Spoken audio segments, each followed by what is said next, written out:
Hello, everyone, and welcome to Super Switchheads, the premier Nintendo podcast in all of the internet. My name is Matthew Stoner. My name is Patrick Nisley. And my name is David Howe. Welcome, everybody. It's just us. It's just us. It's us. It's us. That's just welcoming our crowd. We were going to have a guest, right? Yeah. We were going to have a guest on, but we had some technical issues. But never you worry, guest. If you're listening right now, we will have you back ASAP, and it's going to be a fun time for everyone involved. But you know what? It gives us more time to talk. Yeah, quality time to hear our voices. That's and to right. hear each other's voices. And you're tuning in to this episode all about licensed games, the weird ones, the best ones, what's out there, and talk about a brief history of licensed games. And then in the news, we'll cover some of the hot Switch new hardware rumors that are blazing the airwaves. There's a direct probably coming in some form, most likely. Papa Grub has spoken. He did, Yeah. and let's see if it's true. We're going to talk about games done quick, too. Yeah. Got a whole bunch of news this week. How are you guys doing? I'm doing pretty good. I'm actually personally doing about as good as I've done in a while. Hey. Because I just haven't been feeling overwhelmed by work in the last couple of work days, which I have generally been, though my household has been a little bit chaotic because we're dealing with kindergarten. My kid has started virtual kindergarten, and that's been a big adjustment for us all. I think they call it Zindergarten. Yeah, Zoomer yeah. garden. Yeah, Zoomer garden. That's just the garden where I take my Zoom calls. That's what that is. I have been overwhelmed with work recently. No, it's okay. I'm glad to be doing this podcast with you fine gentlemen right now. But you know, it's going well. It's going well. It's just a lot of hard work. Yeah. I will say I was on hold with Nintendo for about an hour today, just to further the Nintendo Joy-Con story. They basically had it in some sort of weird administrative hold, and nobody knew that until I called and asked what the hell was going on, because they've had it for over a month now, at their Redmond repair center. And then everybody was like, "Oh, wow, this is super wrong." I was like, "Yeah, dude, what's going on?" So they put it. Yeah, I had to buy some third-party Joy-Cons, which have been working out pretty well, honestly. But yeah, so they prioritized it. I should be getting my Joy-Cons back soon. I finally will be able to play some Ring Fit Adventure and finally get in shape. That's the thing that's been holding you back. Yeah, totally. It's not the 2 burgers I eat a day. Matt, how's your week been, man? Pretty good. I also have some Joy-Con news. I sent all of my Joy-Cons in. How many is that? 2 pairs. Okay. Yeah, that's what I did. And I sent both of them in because I was playing Smash and my character walked off the edge. And I was like, okay. I went online, filled out the form. It was pretty quick. Got the shipping stuff pretty fast and shipped it out today. So stay tuned. We'll see, dude. We'll see. Let me know what repair center it goes to, because in Redmond, I think they're just getting high on legal bud and take David's lesson to heart. If you don't hear anything, call. I guess, yeah, just right. call. It's a good thing you called. Well, if I don't get them back in a month, you guarantee that this podcast will be Super Series X heads. You guys ever feel like cucks doing a podcast about a company that has such bad Joy-Con drift issues? Totally. Yeah. That's the reason, not the alleged prison labor or whatever. Yeah. Oh, we're off to a good start. Nintendo, please sponsor us. All right. Oh boy. So if you're out there listening and you want to get a Steam copy of Fall Guys, and you're listening to this episode on time when it comes out, then you should go to our Twitter. We're giving away a copy of that there this week. That's right. Yeah, just retweet the tweet, and you'll be entered for a chance to win a Steam copy of Fall Guys. Yeah. Oh, and follow us. You must follow us. We have to get followers. This is our ploy. I told them. But yeah, so y'all ready to talk Nintendo and gaming news then? Yeah, let's get into it. There's a Absolutely. lot of juicy rumors. Yeah, a lot of stuff. So Nintendo Dream, which I don't really know a whole lot about, but I guess is some sort of Japanese print publication of gaming magazine or what have you, is allegedly going to have a Switch game revealed in their next issue. And that's really all that we know. They had a teaser for it in their last issue. And so, yeah, maybe we'll find out about some cool new Switch game, or maybe that we'll find out about that in another way first. I don't know. I mean, wouldn't a successful publication want a Switch game revealed like every issue? Or it just feels kind of like something that you would say as a magazine. But yeah. I think they said it was a game that would make everyone happy. That's right. Which is why people are getting a little excited. Because everyone wants to be happy. I think it's got to be the Mario pack, right? Yeah, that's a good Mario guess. 3D All-Stars. Because everyone loves Mario. It's true. And we'll know the answer on September 19th. There you go. The year of our Lord. The year September 19th. There's been some data mining in a couple games that don't currently have Switch support, but might in the future, as suggested by this data mining. Fall Guys, the data miner that we've talked about this person before. They go by Oatmeal Dome online, and they do a lot of data mining. They found some like Switch. I don't pretend to understand this stuff, but like SDK stuff. I don't know. That suggests that, though it could just be a holdover from, whatever. This also happened in the Tony Hawk remaster or whatever. Well, or the new. So the Tony Hawk one was a lot more smoke than the Fall Guys one. Gotcha. Because I think, if they found evidence because I'm actually not sure. Do you know what engine Fall Guys is made in? Is it Unreal? It's Unity. It's in Unity. Okay, so Unity supports the Switch. So like it very well could be that at one point they were trying to build something on the Switch and then they abandoned it, and that's just still in the code. That would make sense within Unity. But Tony Hawk Pro Skater, though, had full images of not only the Pro controller in it, like in the data, with like all the buttons labeled with ZL and ZR and all that specific labeling and stuff like that. It also had the Joy-Cons in the grip and an image of the Joy-Cons connected to a Switch system, for like controller settings, right? So it's pretty clear that Tony Hawk Pro Skater 1+2 remake will be coming to the Switch at some point. Gotcha. I mean, unless they totally scrap that idea, but right. It seems, it seemed like a really well designed render of the Switch. It doesn't seem like it was a placeholder or anything, so I would imagine that would be coming for sure. I bet Fall Guys will come too. It sounds like they may have or definitely have some exclusivity deal with PlayStation, but we'll see. Yeah. I think PlayStation, well, they got them on PS Plus this month, and it was the month that it came out. So I think that they're basically, if it's not a year exclusivity, I'd imagine it would be like they don't want it on any other consoles for this month while it's free on PlayStation, which totally makes sense. I'm sure they got Devolver and the developer got a little bit of a extra bit from PlayStation Plus. Yeah.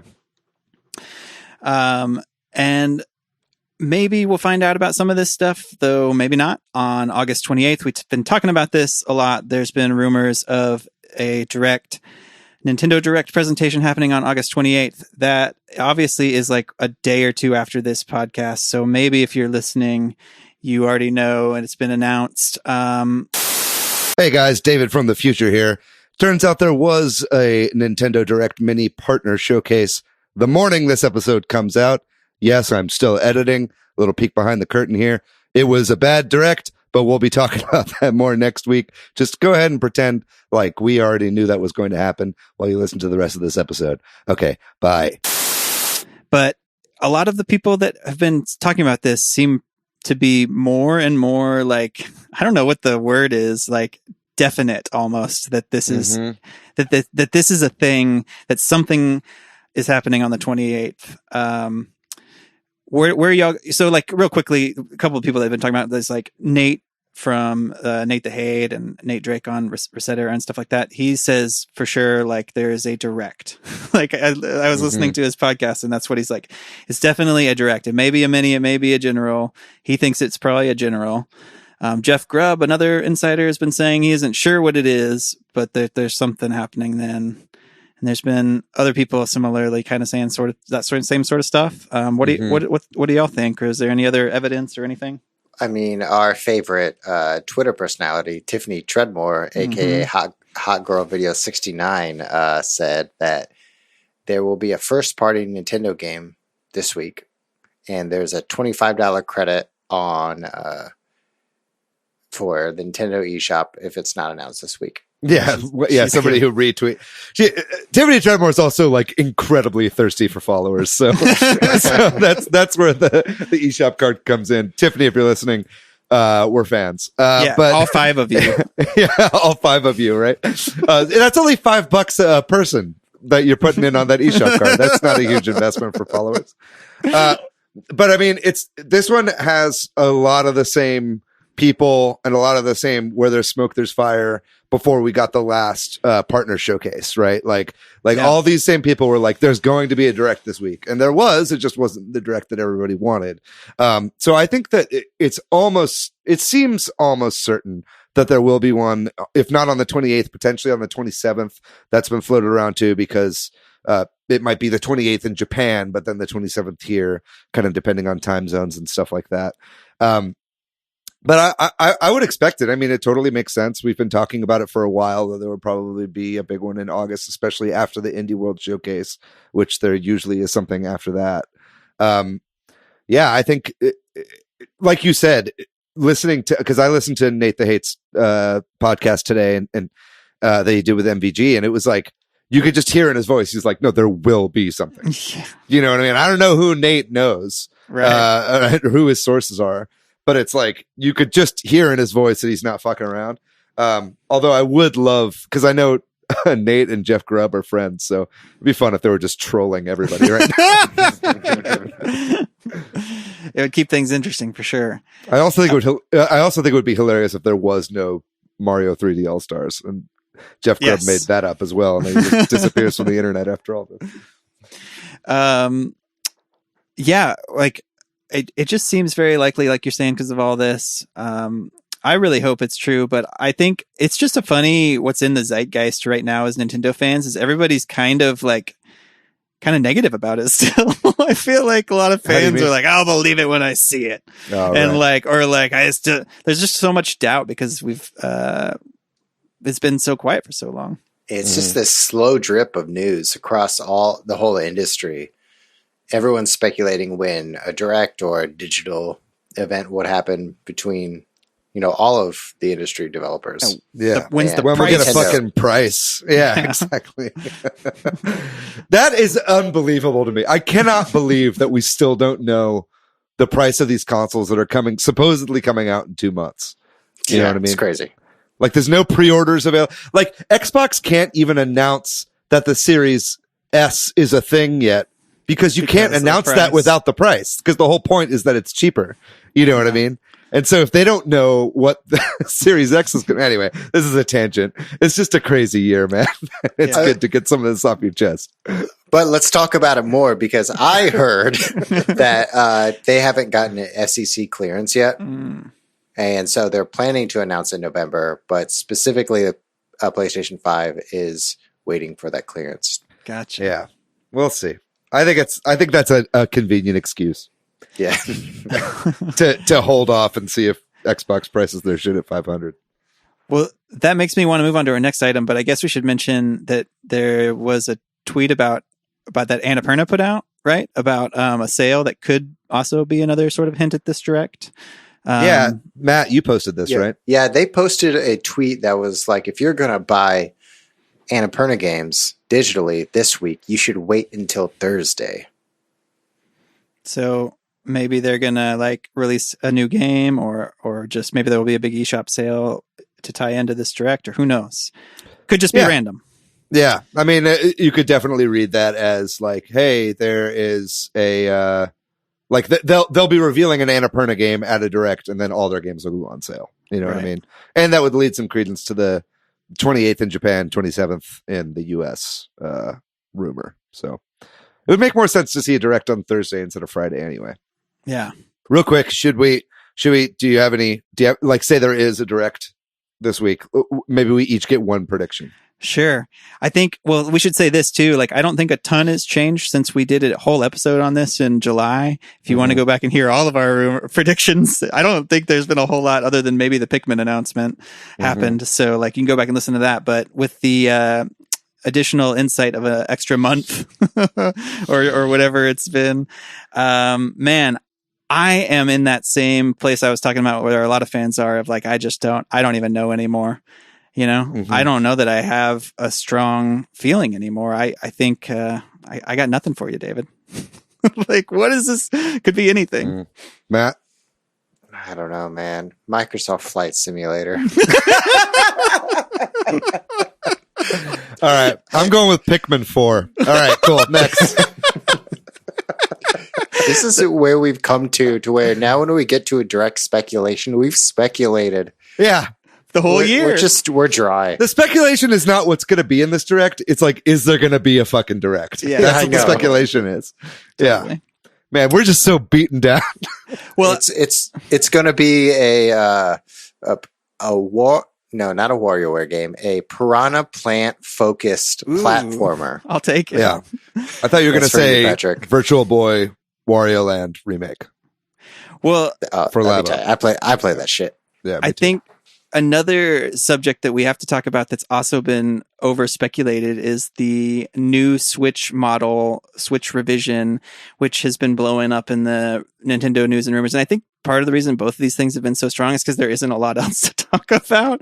But like, there hasn't been much else happening. But like, there's a Taiwanese publication once again, where, you know, somebody in the supply chain is claiming that they're working on an updated Switch model. And that it's going to come next year. And more specifically than that, some of the rumors are early next year. And I think the timing of that is really interesting. There's been, this rumor has obviously been happening for, I don't know, as long as we've been doing this podcast, right? So we've talked about it ad infinitum, but I do actually have some speculation about this that I would share if y'all are willing to listen. Yeah, me too. What do you have? Well, so they've been saying this interactivity is like gonna, you know, it's gonna obviously have updated specs of whatever kind, and we could talk about that if y'all want. But and then an improved display as well. Yeah, and more interactivity. And I think it was back in April of this year that there was a rumor going around about a second screen.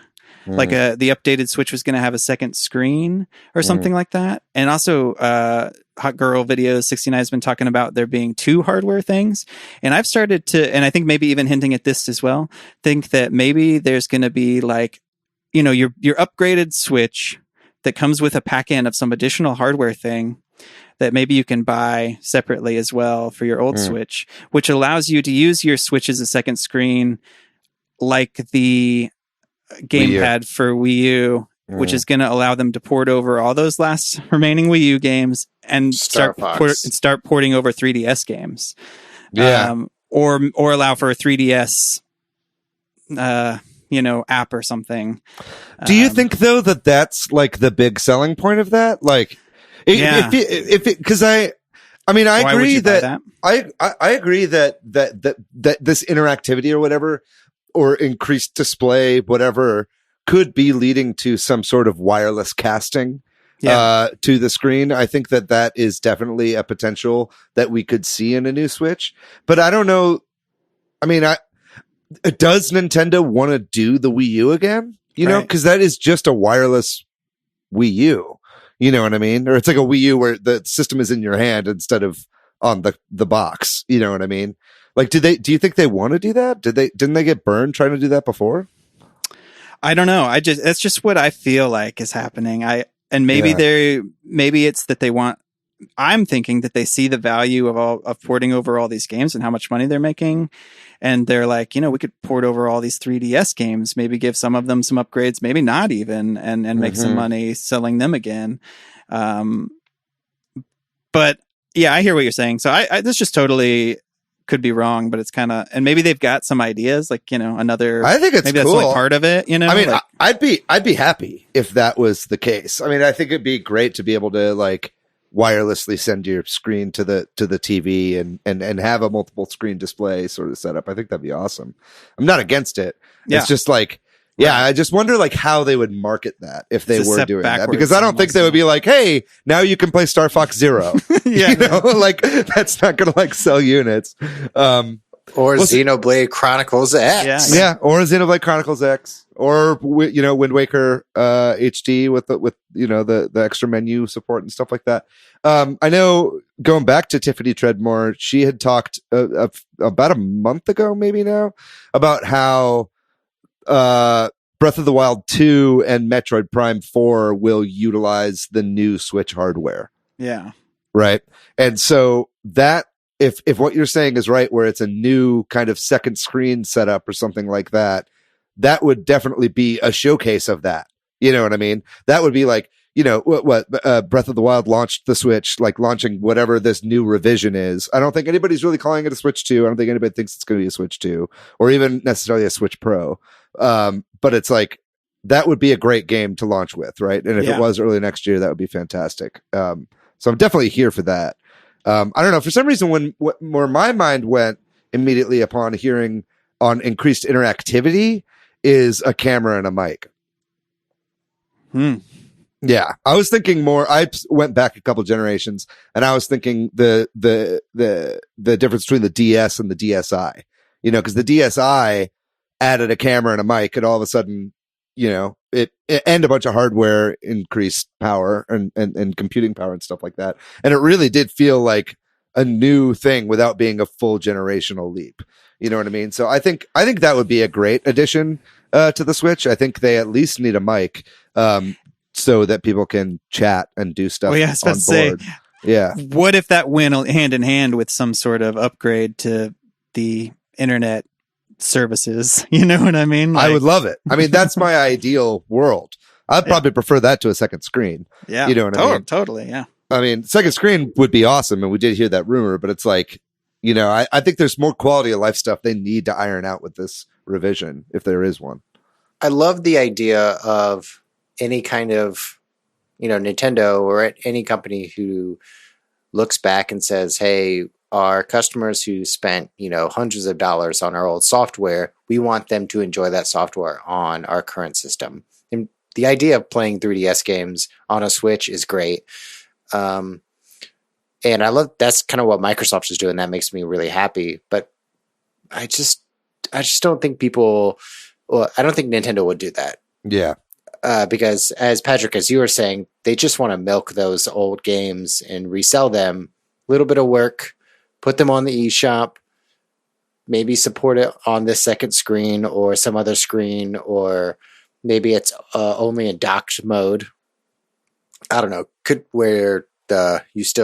don't know how it might work, but I think you're onto something for porting 3DS games and re-releasing those games, especially during COVID. I mean, the Mega Man Zero ZX collection have shown good, acceptable ways to port DS games. You know what I mean? They had the main screen, and then up in the corner is the bottom screen, right?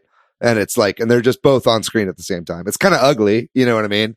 But it's like, it works fine. So if that's like their main reason, I wouldn't agree with it. But I do think that they could like repackage that and like figure out a marketing tactic in order to like sell people on the Wii U again, basically. You know what I mean? Because again, I think the Wii U was great and they just like didn't market it right.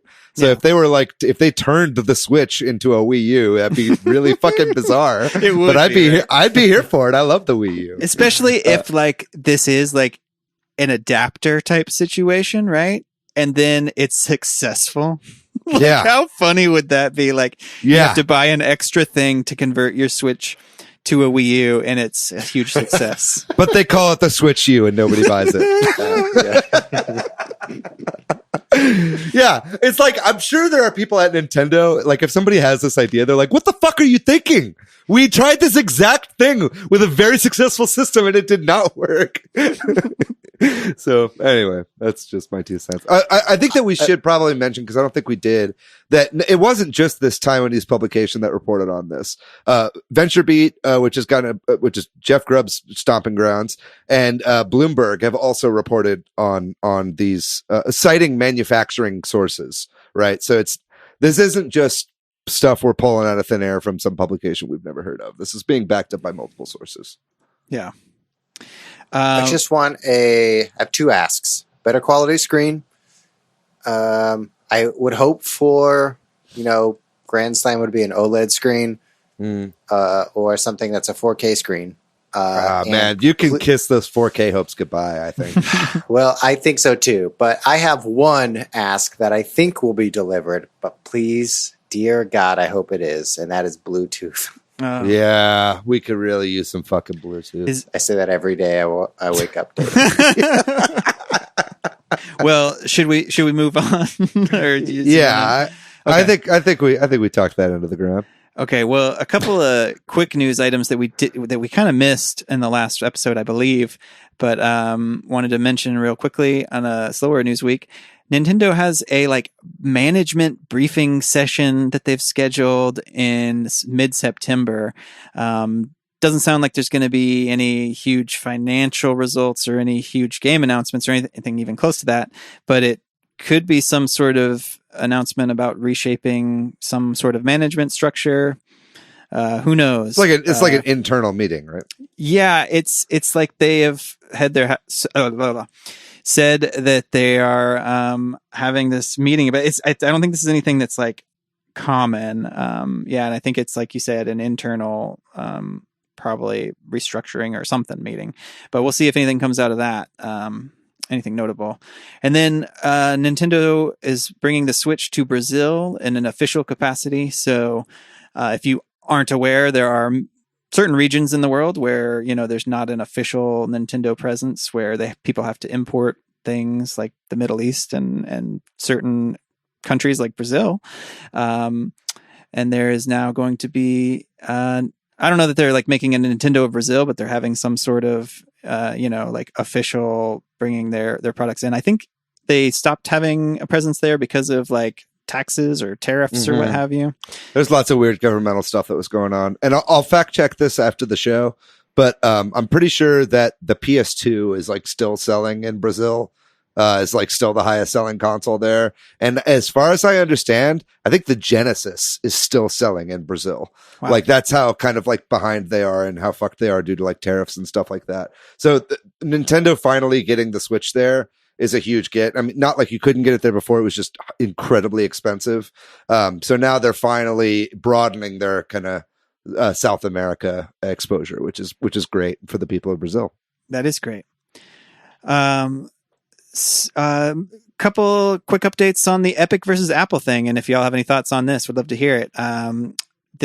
We've talked about this. If you're probably aware of it, listener, but if you're not, there's a big fight between Epic Games and Apple about the payment on their platforms. And I know I've oversimplified this, but there's a lawsuit going on, and Microsoft filed something in that lawsuit, or maybe they just. Yeah, I think they actually filed this, a statement of support in support of Epic's restraining order against Apple, because Apple was seeking to take away a lot of the development tools, and that could affect Unreal Engine being and other things, as I understand it.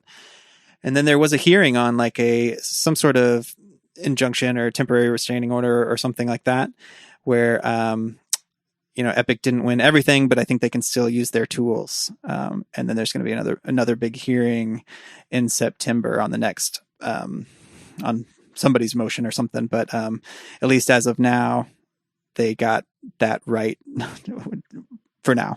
Have y'all been following this, or any new thoughts on this or anything? Matt, do you have anything? This is just, it's a weird situation. I think, Patrick, you said it best, where it doesn't really affect us as consumers. Maybe as developers, you save $1,000, $10,000, $50,000 per year on this. But I think for me and you, it doesn't really affect us. And I can see both sides where, Apple created the ecosystem. Epic really flourished in that ecosystem. They made millions of dollars in their ecosystem. Mm-hmm. And, Epic signed a contract and they specifically broke the rules. So, of course, they're going to get kicked off. But I also see Epic side of things where, it's like Microsoft in the 90s where they had a certain percentage of all mobile devices. If Apple has 40% of the mobile devices in the United States, but they also take like 70% of the profits. I just see both sides where I see Epic sides and I see Apple side. I'm like, this doesn't really matter to me. It doesn't affect me at the end of the day. Yeah. And there's no pro consumer. Whoever wins. Yeah. I think it's cool and it makes sense that Microsoft came out against Apple in this as well. I mean, they just got burned by Apple with Game Pass on iOS, so it totally makes sense that they would. But this whole thing just reminds me, I just started to think of this in terms of like elementary school, you know what I mean? And like Apple is like a rich kid who's like a big bully and like steals lunch money from people all the time, or at least like runs the lunch, like his dad owns the cafeteria, so he like gets a cut of all the lunch money. So it's like he's I love stealing, this metaphor. He's stealing. It's like Apple is stealing kids' money, but it's like kind of legal, but it's like still fucking shady because his dad owns the cafeteria, right? And then like Epic, like is also a rich kid, but his dad doesn't own the cafeteria, but he thinks it's bullshit. And he's like, well, I could like sell my own food in like a trailer outside the school. And so, but so they get in a fight, right? And like Epic like did punch first, you know what I mean? And so like Epic did start the fight, and it is between two rich kids. So who really cares if either of them gets beaten up? But at the same time, it's like Epic was kind of justified in like bucking this system, and like nobody likes the kid whose dad owns the cafeteria. And then Microsoft is another rich kid, but he never fucks with anybody. And I was just like, you know what? I agree with Epic. And anyway, I thought of that metaphor like while you were talking, Matt. So I'm sorry if this wasn't fleshed out, but that's how I see it. And meanwhile, so it's meanwhile, the kids who get free lunch are like in the corner, like, I don't care. Like, they're playing Fortnite on like a Chromebook. You know what I mean? Like, they're playing Fortnite any way they can, because if they don't play Fortnite, they won't know all the new dances. Anyway, that's how I see it. That's great. And we should move on then, get to the end of our news section here. SGDQ, the Summer Games Done Quick, is over, and they raised a lot of money. David, you want to tell us a bit about how much that was? Oh, yeah. I don't know if any of you guys caught any of this this year. It was a little strange because it was all remote this year, but they did end up with a total of $2.3 million raised for Doctors Without Borders. I don't know that it's like broken the records of previous years, but it's at least matched them. And so that's pretty amazing considering this wasn't an IRL event this year. But yeah, the VODs are all on YouTube. So if you want to see every single individual run, you can check all of those out on YouTube. I would really recommend it. There have been some great ones. An amazing Super Monkey Ball 2 run. Super Monkey Ball 2 runs are always incredible, but this one absolutely blew my mind. There was great Tony Hawk Pro Skater 2X run as well. We've got a thread in our Facebook group with some of our favorite runs. So be sure to check that out if you get a chance. And there's always runs there of bizarre licensed games, it seems like, which kind of takes us into our main topic. And one other little bit of news that kind of goes along with this too is there's a new Gotham Knights game got announced, which is obviously not coming for the Switch, but is sort of a Batman. If you don't know who the Gotham Knight, or this is like the four people that work with Batman, the Robin, the former Robins, Batgirl, that kind of thing. So anyway, that game got announced, and with all those things going on, we decided to talk a little bit about licensed games and that kind of stuff. So we're going to take a break, and when we come back, we'll get into our licensed games main topic.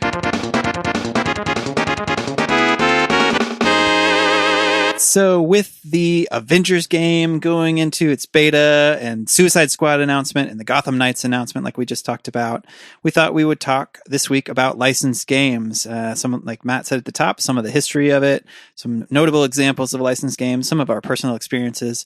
Everybody probably, or most of y'all probably know what we're talking about when we say licensed game, but in case you're not clear, it's like a video game that's based on some existing property or IP that's comes from some other medium, like a book or a comic book or a TV show or a movie. Those are the big ones. I imagine there might be, or just a brand, as we'll talk about, I'm sure. I would say a tie-in game is also a good way to refer to these. Yeah, that's a good call. Yeah, not everybody might know what we mean when we say licensed game, but like some other, tie-in game, which was true. And I think, well, let me just put it this, sorry, I'm all over the place. I think it's true that licensed games, at least historically, have a bad rap. A lot of people are down on them. This has kind of changed, and we'll talk about that maybe. But is that y'all's understanding too? Licensed video games are kind of shitty, or at least historically were. Do you think that's true? My interpretation of this is licensed games are typically, they come out to support a larger release of something. Exactly. Normally it's like movies. We will see a Spider-Man game that won't be as good, but it's in support of the movie. Or I think there's a Captain America game that came out for 360 when that first movie came out. That was a pretty good game, but it wasn't a great product. Right. But it was just a tie-in that, like David, what you said. So I think the frustration is the quality of the game and in response to other licensed games. And if they're typically bad or typically mediocre, and there's no middle ground between mediocre and great. Yeah. Well, I would say so. There's obviously exceptions to the rule, but I think a lot of movie games, yes, are known as being pretty bad, and we saw a huge glut of them, since the beginning of gaming. Because games, historically have been viewed as toys or for children or whatever, and so I think the idea was to get something out that will work as both advertisement for whatever the product is that you're tying in with, and just something extra that they can make, an extra way they can make money off the IP, around Christmas time or something, like an action figure or something. Yeah, right. Exactly. And I think a lot of the reason that some of these have been so bad personally is because they're being, these games are scheduled to release with movies that have their schedule set. And it's this movie's going to take, X number of days in pre-production, X number of days to shoot, and then X number of months or whatever to actually edit and get the movie out. And so they're but we need the movie to drop the day we need the game to drop the day the movie comes out. So the game is oftentimes very rushed to meet whatever release the movie or product or whatever it is also has. Right. So I think that's where you see a lot of the quality really start to dip. And you start to see, developers whose hearts aren't really in it. You know what I mean? And they're making it just for the paycheck. And I think, I could be wrong, but it seems like that was historically true and is less true now. I don't feel like you see as many, and maybe it's just the bubble I'm living in, games for movies and stuff that are to tie in exactly with a new movie and come out around the same time. I think maybe that lesson has been learned a little bit. Am I being optimistic? You'd think so. And I think we do see less movie tie-in games these days as we did. I think a big part of that is because they just know that games now, big AAA games or whatever based on major IP, take fucking forever to develop because there's so much more that has to go into it. You know what I mean? E.T. was made in 5 weeks, because Atari was Steven Spielberg needs this movie out by Christmas. Yeah. You know what I mean? And so they were you have 5 weeks in order to get this game out, and then we sell it, maybe on that subject of E.T., maybe that's part of it too, is because that, almost destroyed an entire industry. Mm-hmm. Maybe that kind of feeling of a bait and switch from the consumers still lingers in some of our minds. Yeah. Yeah. It definitely shows the legacy of that game. That game was so bad that it has ruined everything. You know what I'm saying? Well, maybe we want to get into a little of the history then, but I did want to say, like there are some other reasons licensed games might be bad, and maybe we can talk about some of those as we go along, but like the rush to get it out at a specific time has definitely got to be a big one. And then I would think that like also sometimes when it's not the case that somebody's trying to rush it out, they might have to spend a lot of money to get that game's IP. You know what I mean? Somebody might that then they don't have as much money for development. That's just me speculating. And then, you know, or you might have the owner of the IP might want to meddle in your game or you know, have final say, and then maybe they're not a game designer, etc. So and there's other things too that might come up. But it's fun. Just kind of sticking with ET for a little bit. Maybe that's probably a good place to start. Like I was watching that High Score documentary on Netflix, and they talk about the ET game quite a bit. And interesting documentary, by the way. I don't know if it's necessarily good or bad. It's kind of all over the place. But they did talk about how whenever the designer of that game, who had done Yar's Revenge, who was very successful at Atari, he was kind of like the wunderkind of Atari. Like he was the guy that you went to for this kind of stuff.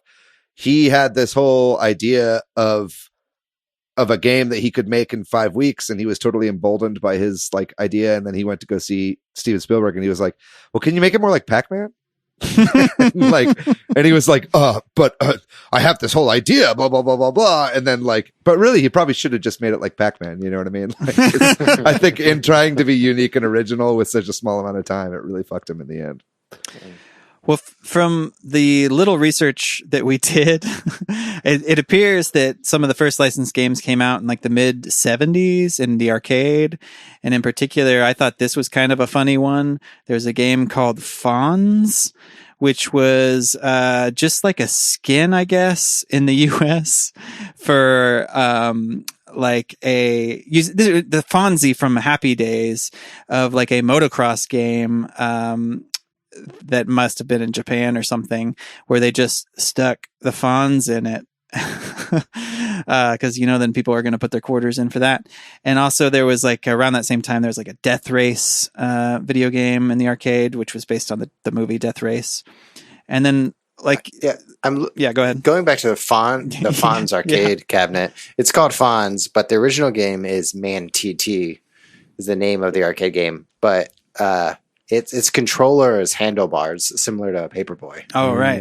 Nice. And it looks like the only thing that they swapped was like the outside art of the cabinet with a picture of Fonzie with the thumbs up. Nice. Oh, yeah, dude. Take my money.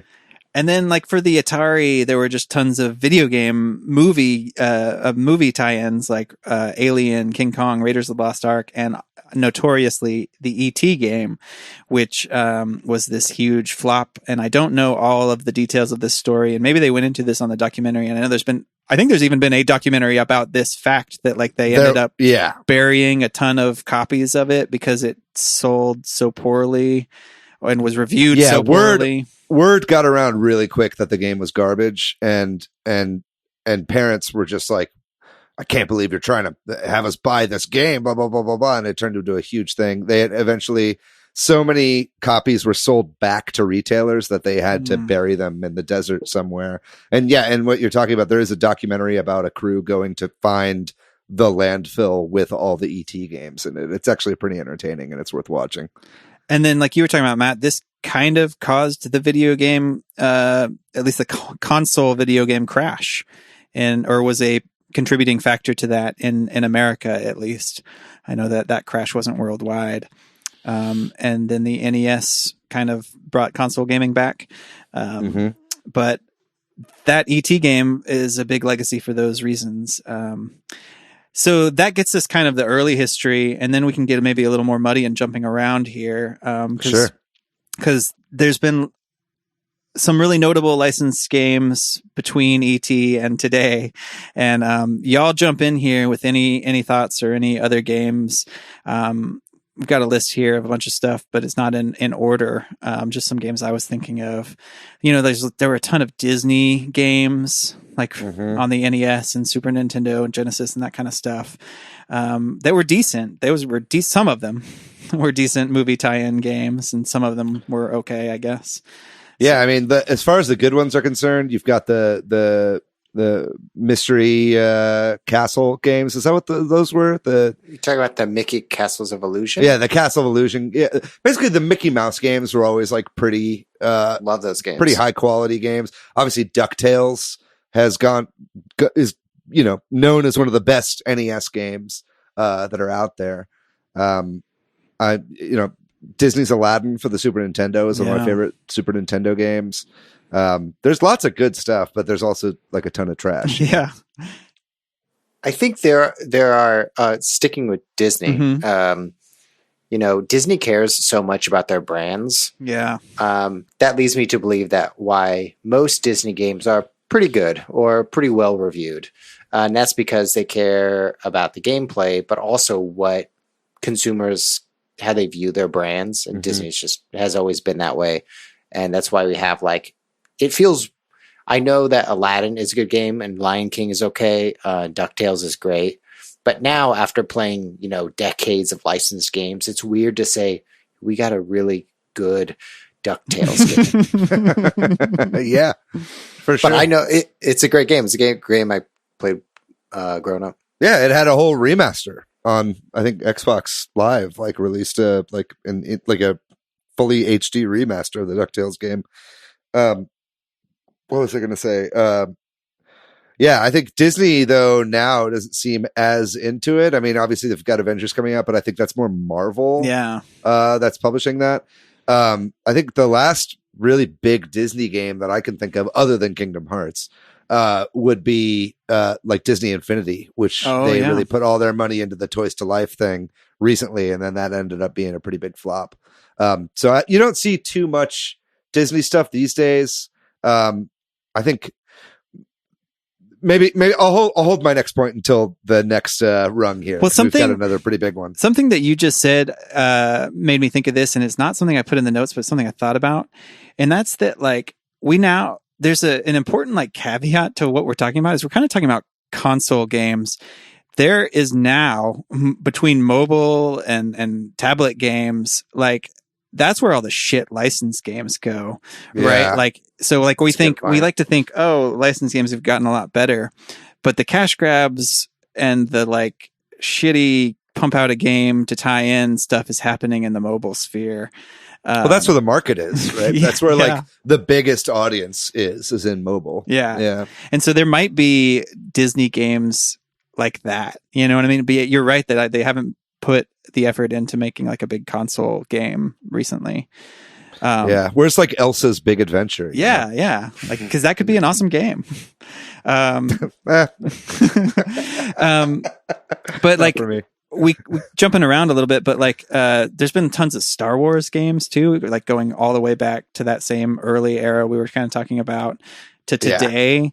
That's obviously owned by Disney now. And similarly, like you were saying, Marvel, there's been lots of comic book video games ever since the beginning too.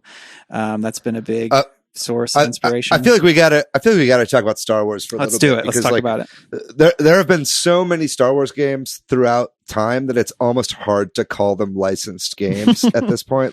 You know what I mean? I mean, they obviously are, but it's I feel like Star Wars is almost like a genre of video game because there have been so many, and Star Wars has such as an IP is so ubiquitous between movies and comics and TV shows and video games that it always felt very natural. I mean, and LucasArts, used to be a thing. It's not anymore, but right. Lucasfilm created LucasArts, and they made some good game branch. Yeah, and not only did they make Star Wars games, they made lots of different kinds of games, right? So it's Star Wars has never felt like a tie-in cash grab property for video games necessarily. I would say with the exception of recently. I think that Disney actually had to step in with Battlefront 2, the more recent Battlefront 2, whenever they were coming in with lots of loot boxes and there was a big backlash. they got rid of them in that game because Bob Iger was like, what the fuck are you guys doing? You know what I mean? Like you were saying, Disney's very protective of their IPs.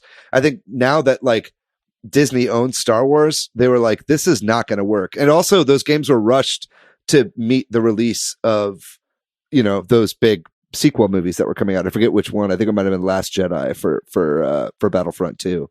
But that is like the most recent time in memory where it feels like the old tie-in cash grab games like coming out.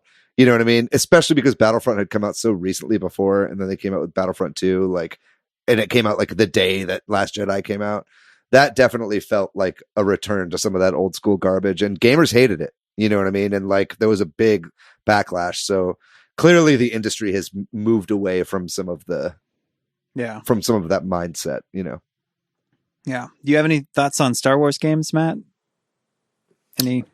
The quality between the games just vary wildly. Yeah.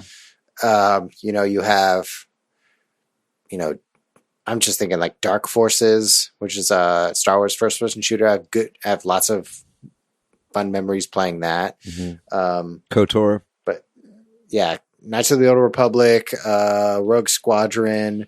And then you have some like okay experiences like Super Star Wars for the Super Nintendo. Ooh, I love those games. Yeah, I think you're right, David. Star Wars games is a genre in and of itself because they play in almost every genre. Yeah. I can think of like a Star Wars chess games that I played on DOS in the late 80s, early 90s. Yeah, it's just ubiquitous, you know? It just kind of exceeds the borders, I think, of a lot of different stuff. But I think that's just the power of that IP. You know, I think that's similarly true for Marvel and DC a little bit too, right? Like, I don't think that there were a lot of video games made based on superhero properties early on, and some of them sucked, but you know, like a lot of the early X-Men video games and stuff like that, some of them were okay, and I think that similarly felt like not as much of a tie-in always. Like it was just kind of like, oh, this is a property that would work in video games well. And there's been good ones and bad ones, obviously. I think it's a testament to the fact that the industry has changed and there's less console cash grab tie-in games.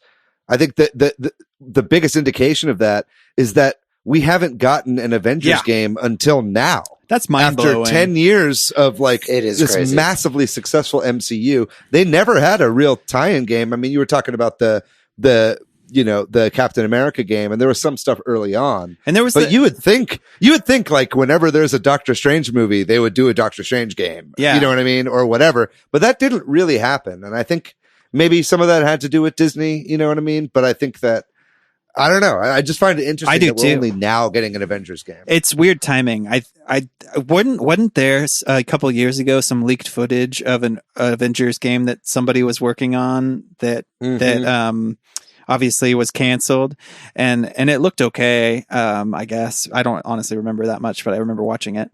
But it was a THQ Avengers game. That's right. And yeah, it was a first person shooter.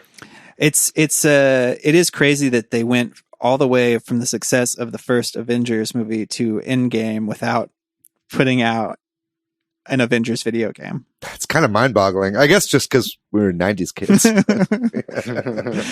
But I also think about, like, when we're talking about comic books, like a lot of people think about Marvel and DC, but I also think about the Ninja Turtles, TMNT. Sure. There were some really good TMNT games, including the arcade game, the beat 'em up 4-person arcade game was big in my mind, and then the NES Turtles game, and then there's been a lot of stinkers on that front as well.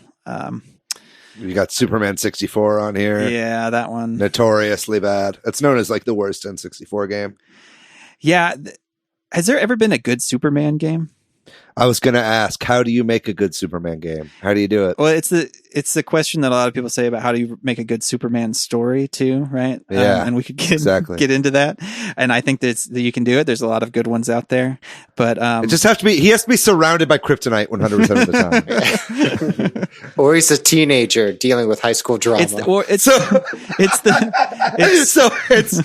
was that show? It's Smallville. Yeah, it's just Smallville, the game. I think now is the time for a Smallville game. Let's see a Telltale Smallville game. Yeah, like a visual novel. It's sorry, I don't want to get into the whole Superman thing, but it's you got to play with his personality and his nature more, and not just his powers, and play with the sort of Boy Scout verse, like putting him in ambiguous places and stuff like that. I think would be interesting. They could do a Red Sun game. That'd be cool. Yeah, that would be kind of cool too. That would be fun. Yeah. They had Superman Returns on the 360 PS3, and that was, fun. Part of the mechanic is like, it's got to be fun to fly, just like Spider-Man has to be fun to swing. Right. Mm-hmm. And making that fun and not stretching out the map to be big, because he also's got super speed, so you can't have like this big, huge map like San Andreas or something like, and go fast at the same time. So there's got to be like a narrative that matches the gameplay, so you don't break some of the draw distance limitations. There was a game, I'm forgetting what it's called right now, but it was like Megaton Rainfall or something like that, where you played like a Superman type character where you would fly around big cities and fight giant aliens that came by. That looked pretty fucking tight. But anyway, that's how they should do Superman games going forward.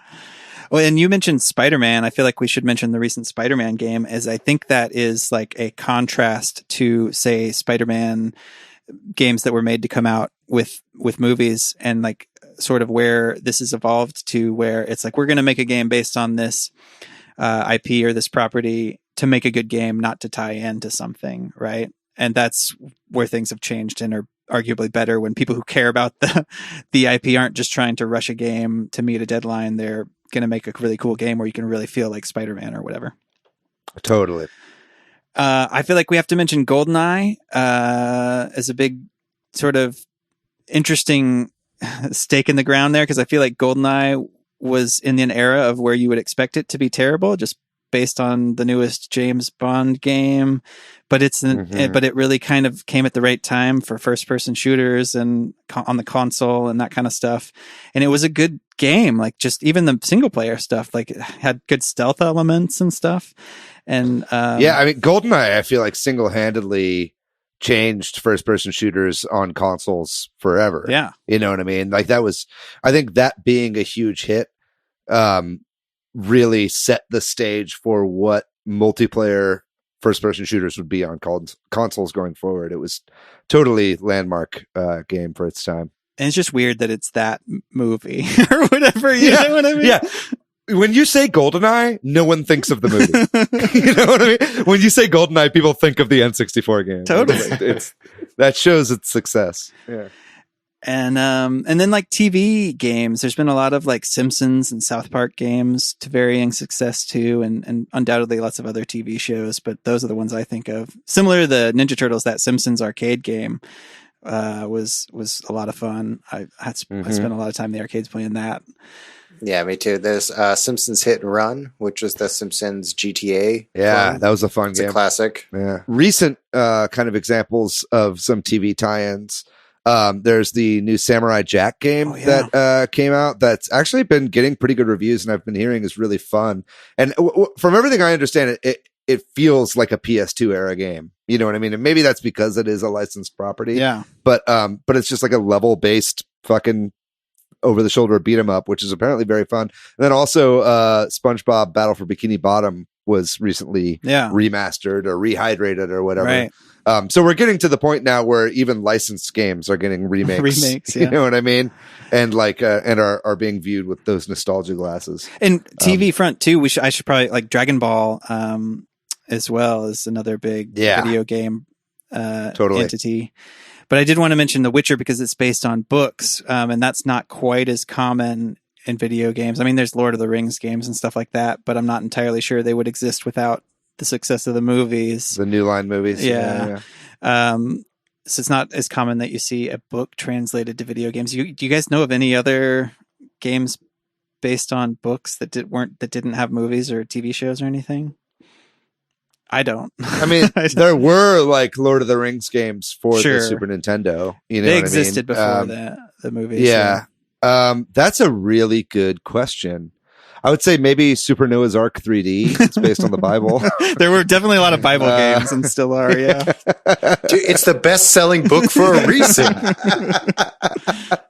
I would love, honestly though, I would love a Jesus sim. Like a game where you play as Jesus, going around doing miracles and like gaining followers, you know, and like disciples and shit. Like that could actually be really fun. Nobody steal that idea. Well, are there any other big or licensed games? Maybe not personal ones, but just that you think are kind of important. Yeah, I think something that we should bring up, and I had these down for my own personal games, but I think we should have it up in this point. I think that we'd be remiss if we didn't talk about games that were purely advertisements for brands and not movies or comics or books or whatever.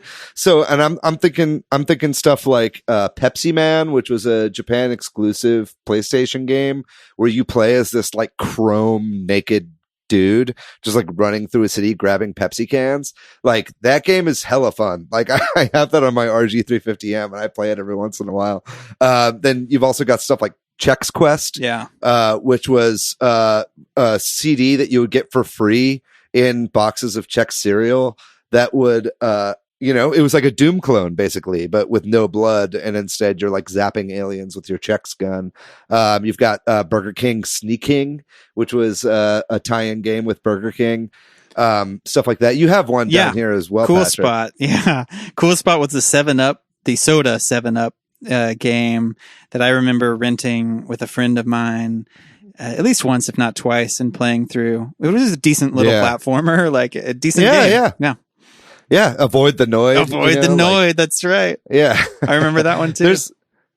I think a big thing with these like advertisement games, as you could call them, is that they were often free, right? Or very cheap because they were made just to push brands that kids would want.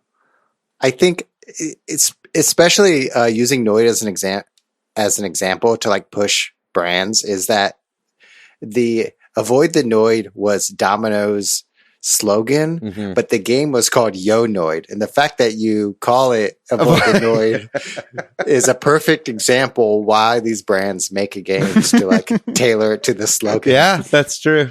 I can't believe it was called Yo Noid. I actually didn't realize that. Yeah. Yo exclamation point Noid. That's like a Shazam Mandela effect situation for me right now. Little of a side tangent story since we're on brands. My partner is enjoying Supermarket Sweep for the very first time, which is an American television show where you guess brands in a grocery store. And like 10 minutes in, she's like, oh, these trivia questions are just about grocery store brands. I was like, that's why it's Supermarket fucking crazy. Yeah, it's Supermarket Sweep. That's what it is. The fact that there are billions of dollars spent on something like Yo Noid to push Domino's Pizza. Crazy. And I think you're right. It was something you said earlier, Patrick. I think that there are still games like that being made, but I think they're all mobile games. Yeah, right. Totally. It's like that's where you're going to see that kind of stuff now. I mean, no one's going to make a fucking.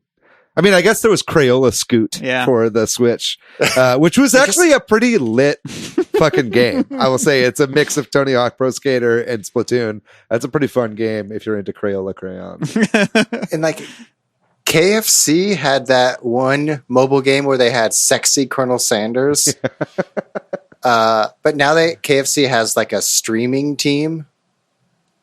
I don't know. Fucking Wendy's has a podcast. Well, what? Yeah, it was like a promoted video on Facebook for me. It was like, are you listening to the Wendy's podcast? What do they talk about? I don't know. Square patties, I guess. We're in peak irony right now. Man. Well, we kind of touched on personal reflections. Then maybe we should just do some of that. Like what are, in your opinion, either some of just the best licensed games or ones that you remember, maybe not for being the best, but for other reasons? I know, David, you kind of talked about those corporate ones. Yeah, I'd say one of the one that really sticks out to me were the Lord of the Rings movie tie-in games for the PlayStation 2. I think it was also released for the GameCube and Xbox. But I love Two Towers so much. Yeah, Two Towers and Return of the King. I don't even know if they did a Fellowship of the Ring, but they did Two Towers and Return of the King, and those games were fucking awesome. They were like kind of almost isometric, but really just 3D beat 'em ups. And I can't remember exactly what made them so good, but those games just played really, really well. And they brought in like the whole cast from the movie as well. To like voice their characters. Multiplayer too. Yeah, I played that whole game co-op with my brother. We had so much fun playing those games. Those were a blast. What about you, Matt? Do you have any, if that's all you were going to say, David, do you have any notable games you want to mention? I think of like, I spent so much time at the arcade. I think of all the licensed games in the arcade. We mentioned Simpsons, Turtles in Time, or Ninja Turtles, the arcade game, but also the series of licensed pinball machines. Ooh, that's some of my favorites are like Twilight Zone. The Twilight Zone pinball machine is like the best. It's so good. There's like Back to the Future, and the Jurassic Park pinball machine had a T-Rex that would like move its head and then bite down and pick up the ball and drop it into another chute. But I think those pinball boards, if they're called boards, I'm pretty sure, were always so much fun to play, especially the licensed versions. Me and my brother spent almost $20 completely finishing the Lost World Jurassic Park in the arcade one time. The one that you would like sit in the car and like shoot dinosaurs. Shit was fun as fuck. That's a good call with pinball. That's like a whole thing there too. A couple things I wanted to mention, and it's funny now that I'm thinking about games based on books. I've talked about one on the podcast. When I was a kid, I played the PC game Companions of Xanth, which was like a Piers Anthony book video game. But I also remember like my uncle giving me and my brothers a copy of Monty Python, like one of the very first Monty Python video games when I was like maybe 8 or 9 and didn't really know much about Monty Python. And I remember just playing this game like, what the fuck is this? Because it was just the cartoon elements of Monty Python, like the giant foot comes down and that kind of stuff. That's funny. And we talked about Cool Spot. And I also just remember renting all the like games that were based on like TV game shows like Wheel of Fortune and Jeopardy and all those games. Those were great games to rent because I played a lot of Wheel of Fortune on my GameCom. Your what? You guys remember the Tiger? Yeah, the Tiger GameCom. Oh, yeah, GameCom Active. I had one of those. I played a lot of Wheel of Fortune on that. Nice.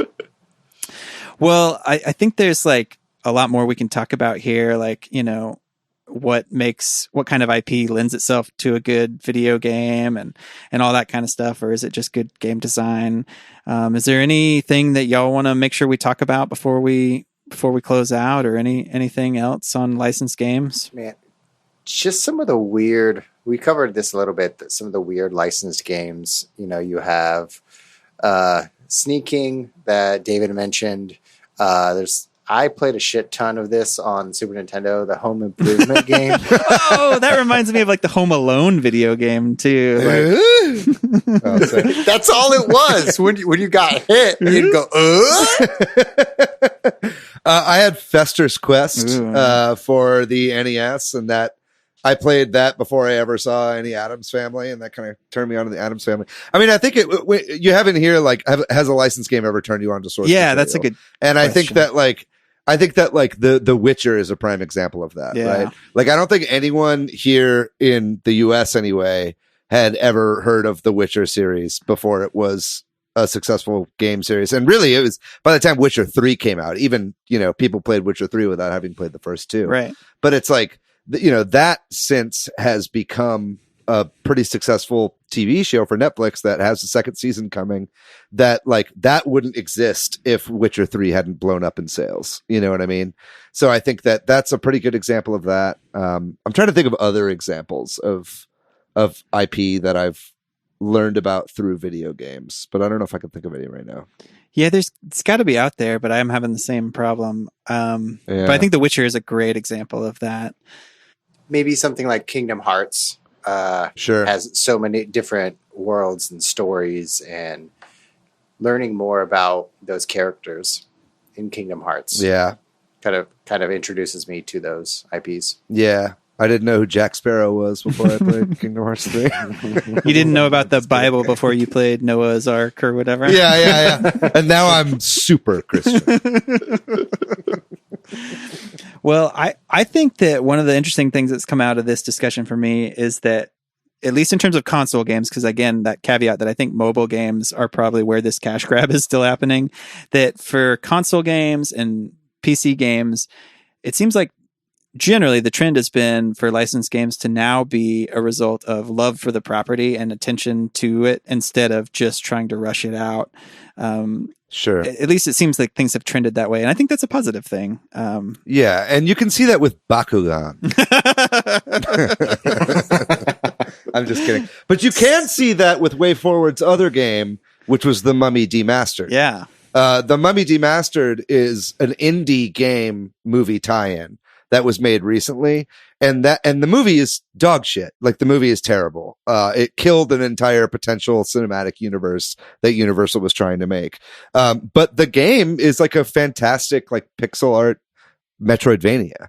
You know what I mean? And I think that you're right. I think that they were like, we really, really believe in this, and they believed in it more than the studio even did. Yeah. You know what I mean? And so when you see stuff like that, it just kind of shows the industry's growing up a little bit, you know, and maturing slightly. And I think that video games used to be viewed as this like art form where you could just like shovel your trash onto, you know what I mean? And it's like, hey, you know, they'll buy it, whatever, they're dumb kids. And it's like, it's just matured. Gamers have matured, developers have matured. These IPs know that it's not just, you know, the internet's a thing now, so you'll get a ton of shit if you just put out a terrible product. It's just, it shows the maturation of the entire industry, I think. Totally. That makes me think, what are there other games where the games are better than the movie? Ooh. We said like GoldenEye. Yeah, GoldenEye. Yeah, I'd say GoldenEye for sure. I don't know. There's got to be a great example that's on the tip of my tongue. Spider-Man 3. There's a lot. Hey, how about this? If you can think of a game that's better than the movie, leave it in the comments below, right here on this YouTube video, or hit us up on Discord or Facebook. Yeah. I got one for you, David. What is it? Star Wars Episode 1 Racer. We'll have to talk after the show. Ooh. No, you're right. You're probably right. I love Star Wars Episode 1 Racer, but I also kind of like Star Wars Episode 1. We'll talk after the podcast. That sounds good. All right. Well, if there's a licensed game that you know of that we didn't mention, or there's one like that that's better than the source material, we'd love to hear from you. But we'll take a break now, and when we come back, we will talk about the games that we've been playing recently. I have been playing with my kid. We played through Donkey Kong Country Tropical Freeze. We beat it today. So since last time we talked, I beat the entire game. Did you beat the whole thing co-op? Yeah. So co-op makes... That's a tough game too. So a couple caveats. 2-player makes the game a lot easier because, you know, somebody can die, and so long as the other person's alive, you can still progress. My son played as Funky Kong. I was going to ask if you were playing Funky. I played as Dixie. So best characters in the game for ease. And then also this game, I love this game. So I have played through it and gotten every puzzle piece and every Donkey Kong letter and beaten every level. So like, it's been 2 years or whatever, but like playing through it, I was like, oh, I remember this. You know what I mean? Like, so we just kind of cruised through it, and we beat the final boss today. Oh, yeah. Shout out to our friends at Retro. Absolutely. It's such a great game. It was weird to beat it so quickly, though. And then my wife and I started playing Spiritfarer together. We haven't gotten terribly far into it, but so far enjoying that. I thought it would be a fun game for the two of us to play. Is she enjoying it? She is. In fact, she's played it a little bit without me, which is totally fine. We talked about that. So when but like, so she must be into it enough to want to do that. So right. That's awesome. We really just started, and then she's played a little bit without me, so I'll report back on that one. And then I'm just playing Hollow Knight, y'all. Eventually, I'll beat it and quit, but that's what I've been playing. Matt, what have you been playing, man? I've been playing a Microsoft Flight Simulator. Ooh, Hell yeah. David, thanks for the hot tip telling me to put it on easy. It's a lot more enjoyable, and I made the smart move to also move to a controller because a keyboard was a no. Right. So all I've been doing is flying over my hometown, looking at stuff, looking at buildings that are actually not there, and just flying around. It's such a chill game. You gonna get a flight stick? I would if they weren't sold out everywhere. Oh, is that true? Yeah, they're sold out. It's crazy. From my understanding, it's because of Flight Simulator and what's the upcoming Star Wars shooter? Oh, right. It's both of those. That's why they're sold out everywhere, and they're like marked up a shit ton on eBay. So I'm probably going to wait a while until it gets released on Xbox and PlayStation. I might have an old flight stick at my parents' house that I can get them to send to you. Ooh. It's like a Logitech from 1997. Yeah, like one of those really old, big, clunky gray ones. Yeah, it's got like a serial port on it. Yeah. There's no such thing as USB. Yeah, that's basically all I've been playing. It's just like such a fun, enjoyable game, but also I can't wait till VR. And once they implement VR, is that planned currently? They do have it planned for the HP Reverb, which comes out in maybe about a month or two, and then later platforms. Okay, but it's chill. It's a chill game. Love flying. Flying is so calming. I can't wait to play that game. I just know my PC couldn't play it, and so I'm really waiting until that game comes to until xCloud comes to PC. Then that'll be, I think, when I jump onto that game or whenever that's eventually released onto Game Pass. Very excited to play it. I just know my computer wouldn't be able to play it now. Yeah, it's great. I do have one more. I forgot. I started playing Battletoads. Oh yeah, tell us about that. What are your thoughts on that? It's a weird game. Yeah, I've heard it's not I've been good. hearing really mixed things. Yeah, like generally not great, but then a few people that like it. It is ambitious. It's like, I don't know, like 7 games in one. It's a platformer, but a puzzler. But they also have this. You ever play Keep Talking and Nobody Explodes? Yeah. They have like a mini game like that. It's a brawler mini game, also a puzzle. Also, there's like a lot of like rock paper scissors mini games. I've heard. Yeah. It's weird. It's great. It's a crazy game. It's pretty though. It's like 7 games in one if all games were 20 minutes long. Yeah. It's basically like Clubhouse games, 51 Worldwide Classics, but instead it's just Clubhouse games 51. They're not classics. It's just some shit. Clubhouse games, 51 random games.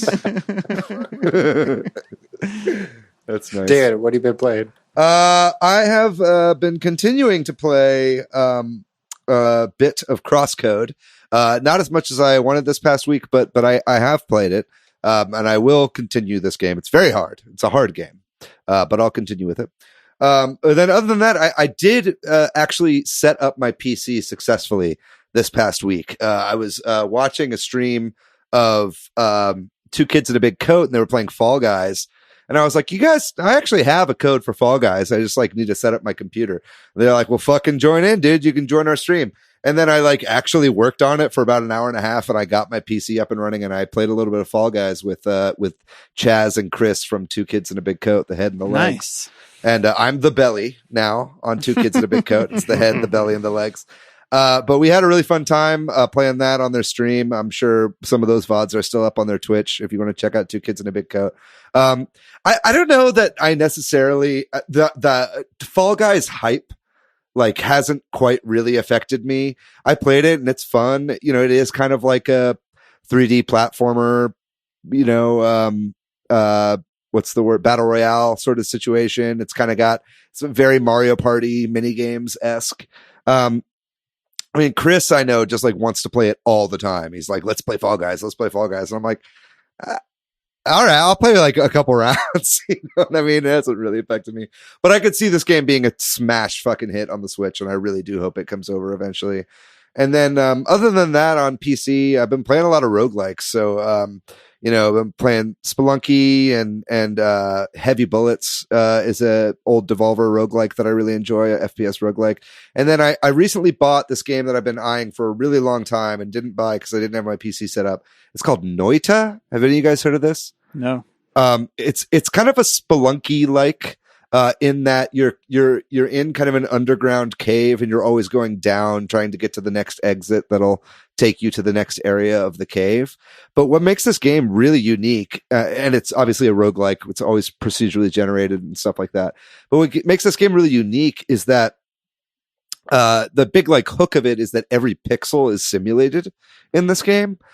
So what does that mean? So basically the game it's all pixel art, but it's like the earth and different elements and stuff are all like made up of individual pixels.